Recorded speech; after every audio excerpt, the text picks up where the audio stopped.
우리 주변에는 심한 입냄새로 일상생활에 불편을 겪는 사람들이 많습니다.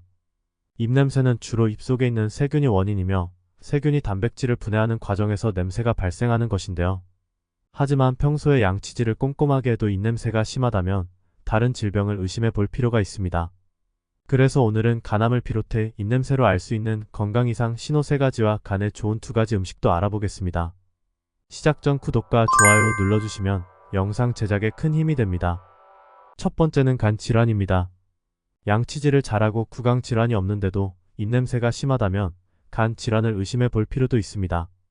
간에 이상이 생기면 간 기능이 저하되어 체내 노폐물이 제대로 해독되지 않기 때문인데요. 이럴 경우 대사와 해독 작용은 물론 배설 능력까지 떨어져 입에서 달걀 썩는 냄새가 날 수 있습니다. 전문가들은 간경변이나 간암 환자의 입에서 달걀 썩는 냄새나 피 냄새가 나는 경우가 많다고 말합니다. 잘 알려진 간암 증상으로는 체중 감소와 황달 등이 있지만 입냄새 또한 많은 간암 환자들이 경험하는 공통적인 증상 중 하나입니다. 간은 70% 이상 손상되어도 별다른 증상이 없어 침묵의 장기로 불립니다.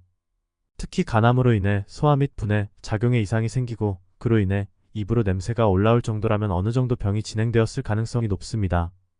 이유 없이 입에서 달걀 썩는 냄새나 피 냄새가 자주 느껴진다면 당장 병원을 방문하는 것이 좋겠습니다. 두 번째는 신장 질환입니다. 입에서 아세톤이나 암모니아 같은 시크한 화학물질 냄새가 난다면 신장 이상을 알리는 신호일 수 있습니다. 신장이 제 기능을 하지 못하면 체내 암모니아가 배출되지 못하고 그로 인해 입으로 냄새가 올라오기 때문인데요. 케톤증이라 불리는 이 증상은 특히 혈당 조절에 문제가 있는 당뇨병 환자라면 더욱 주의가 필요합니다. 우리 몸은 고혈당 상태에선 포도당을 체외로 배출하고 지방을 연소시켜 케톤을 에너지원으로 확보합니다. 하지만 신장에 이상이 생겨 이런 작용에 문제가 생긴다면 입에서 화학물질 냄새가 날 수 있으며 혈당 조절 능력은 더 빠르게 무너집니다. 의학계에서 당뇨병성 케톤증은 당뇨 환자에게 대표적인 응급 상황이며 방치할 경우 사망에 이를 수도 있다고 말합니다. 심장질환 이외에도 갑작스러운 다이어트도 원인이 될 수 있는데요. 특히 탄수화물 섭취를 줄이고 단백질을 늘리는 다이어트 식단의 경우 탄수화물 대신 지방이 분해되면서 케톤이 형성되고 암모니아 냄새가 날 수 있습니다. 하지만 별다른 이유 없이 입에서 시큼한 약품 냄새가 난다면 반드시 병원을 방문해 정확한 진단을 받아보시기 바랍니다. 세 번째는 비염과 축농증입니다. 평소 입냄새가 없던 사람이 갑자기 입냄새가 심해진다면 이인후과를 찾는 것이 좋습니다. 대부분 축농증이나 비염이 생기면 코로 흡하기가 어려워 입으로 숨을 쉬는 경우가 많은데요. 입으로 숨을 쉬면 침이 마르고 입안이 건조해져서 구강 내 세균 번식이 활발하게 일어납니다.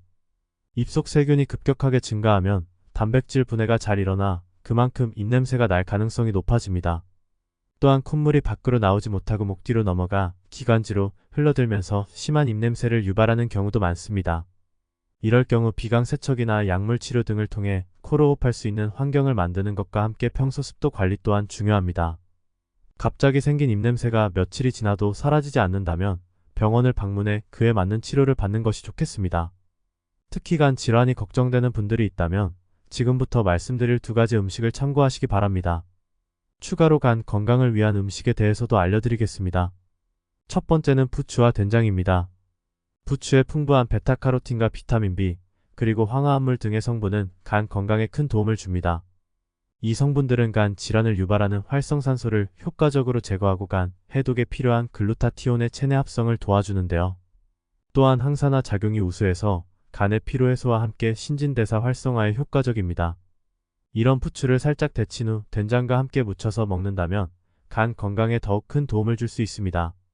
식품의약품안전처의 자료에 따르면 부추를 살짝 데칠 경우 베타카로틴 함량이 26배까지 증가하였다고 밝혔습니다. 그리고 된장은 부추의 풍부한 베타카로틴의 소화 흡수를 도와 부추와 궁합이 아주 좋은 음식입니다. 또한 부추의 풍부한 칼륨 성분은 된장의 나트륨 배출을 돕고 된장에 부족한 비타민 A와 C를 보완하여 시너지 효과가 우수합니다. 이렇게 살짝 데친 부추를 된장을 포함한 각종 양념에 조물조물 묻혀서 먹는다면 맛있고 건강한 반찬이 완성됩니다. 맛도 좋고 영양도 풍부한 부추 된장 무침으로 간 건강을 지키시기 바랍니다. 두 번째는 마늘과 우유입니다. 마늘의 풍부한 알리신과 유황 성분은 간을 깨끗하게 정화하고 몸속 노폐물 배출에 도움을 줍니다. 이런 마늘을 우유와 같이 먹으면 유효 성분의 흡수율과 항염증 효과를 더욱 높일 수 있는데요. 마늘과 우유를 같이 먹는다고 하면 냄새도 강하고 뭔가 어울릴 것 같지 않지만 마늘을 살짝 익히면 맛과 영양을 모두 지킬 수 있습니다. 마늘을 끓는 물에 10분 정도 익히면 특유의 향과 알싸한 맛을 내는 알리신 성분이 아주 성분으로 바뀝니다. 아조에는 체내 독소와 노폐물 배출을 돕는 성분으로 항염증 효과가 뛰어납니다. 이렇게 익힌 마늘을 우유와 함께 믹서에 갈아서 마시면 간을 더욱 건강하게 지킬 수 있습니다. 아조에는 지용성 성분으로 우유의 지방 성분과 만나면 체내 흡수율이 크게 증가하고 우유에 함유된 글루타티온 성분은 간 해독에 꼭 필요한 성분입니다.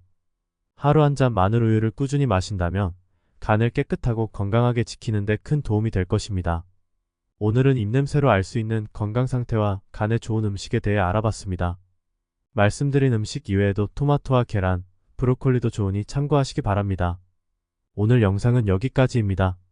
내용이 도움되셨다면 구독과 좋아요, 알림 설정과 함께 주변의 소중한 분들께도 영상을 공유해주세요. 고정 댓글을 보시면 건강에 도움되는 또 다른 영상도 확인하실 수 있습니다. 그럼 건강 똑똑이는 다음번에도 유익한 건강 정보로 찾아올게요. 오늘도 건강하고 행복한 하루 보내세요. 감사합니다.